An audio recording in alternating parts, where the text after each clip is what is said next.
Black Dolphin Prison is built to crush hope. Inmates are bent at 90 degrees when moved, blindfolded and escorted by guards with dogs. Cells are cages within cages. Steel bars inside reinforced doors under constant camera surveillance. Lights never go out. Sleep is shallow, broken. The only horizon is concrete. It is not designed for rehabilitation, only for erasure. For Sean the soldier, it is suffocating. For Michael, the engineer and strategist, it is a puzzle. At first, Sean and Michael tolerated each other out of necessity. They had been delivered together, branded as trophies in Putin's speech. Sean muttered, voice low through the bars. They put us here because they think no man can beat it. That's a challenge. Michael smirked faintly, scratching invisible lines on the wall with his fingernail. Every fortress is built by men, and every man makes mistakes. Two men from opposite worlds, one driven by raw force and obsession, the other by precision and intellect, now shared a singular obsession: freedom. Michael began mapping routines. He noticed guard shifts. While rotations were staggered, the cadence of boots outside their cell had a rhythm, a human rhythm. Blind zones. The way cameras overlapped left rare moments of distortion when light flared from the narrow corridor windows at dusk. Supplies. Even here, food trays, cleaning rags, and laundry moved in and out. Every transfer was a point of vulnerability. Sean contributed the soldier's eye, the psychology of the guards. Which ones were hardened? Which ones were lazy? Which ones could be pushed? How to use strength in a place designed to keep men weak. How to bide time until a moment of chaos presented itself. The Black Dolphin's pride is that no one escapes. But for Michael, that only meant no one had yet found the flaw. For Sean, it meant only that he hadn't tried hard enough. They whispered through the bars at night, piecing together the fragments. Michael sketches invisible blueprints of the prison's geometry in his mind. Sean trains his body in secret. Push-ups, isometrics, anything to keep strength alive. Together they begin to catalog weaknesses, human error, environmental quirks, overlooked spaces. Sean, you're the map, Schofield, I'm the muscle. Together, maybe. Michael, maybe we remind the world that Black Dolphin isn't invincible. They know the cost. At Black Dolphin, escape attempts mean death. Not trial, not parole revoked, death. Guards are armed, watchtowers sharp-eyed, escape routes frozen wastelands of Siberian steppe.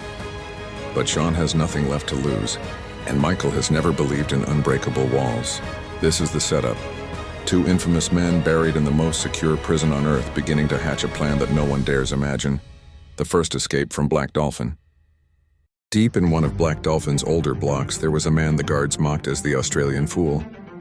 Greg Hopgood, Hoppy to anyone who had served with him in the army, had been locked up for 20 years.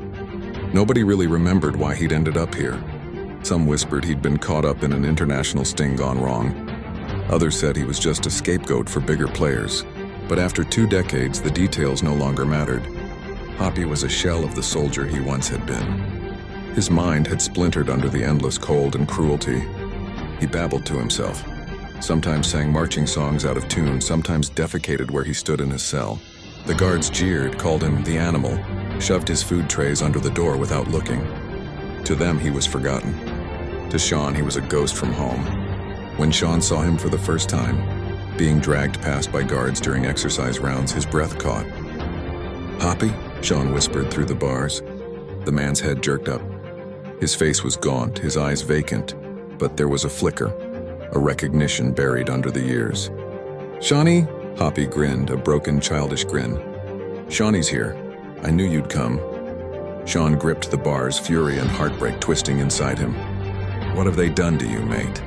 Hoppy just laughed, a hiccuping laugh before being yanked along by a guard. Later, in the silence of the block, Hoppy shuffled close enough in his cell to hear Michael muttering plans under his breath. He pressed his face to the bars, eyes wide. "You're clever, aren't you? You're the clever one. I want to be your friend. Can I be your friend?" Michael studied him, cautious. He'd met broken men in prisons before. Some dangerous, some harmless, all unpredictable. But something in Hoppy's raw, desperate plea struck him. "Friends help each other," Michael said carefully. "I can help," Hoppy beamed, drooling slightly. "I know things, been here so long. I see everything. The guards, the keys, the way they drink, I watch." Sean leaned forward from his own cell. "Don't underestimate him. Hoppy might be broken, but he's still a soldier. He sees things others don't. From that night, Hoppy became part of the conspiracy. His mind was fractured, yes, but it had been shaped by 20 years of Black Dolphin routine. He noticed things Sean and Michael couldn't.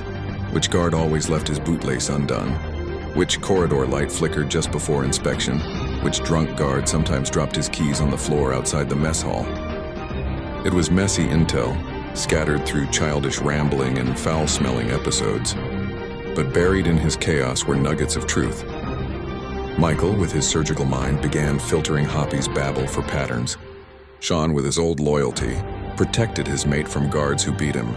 Together, the three of them formed a strange triangle: the mastermind, the soldier, and the broken friend who had been forgotten by the world but might, against all odds, hold pieces of the puzzle to the greatest prison break in history.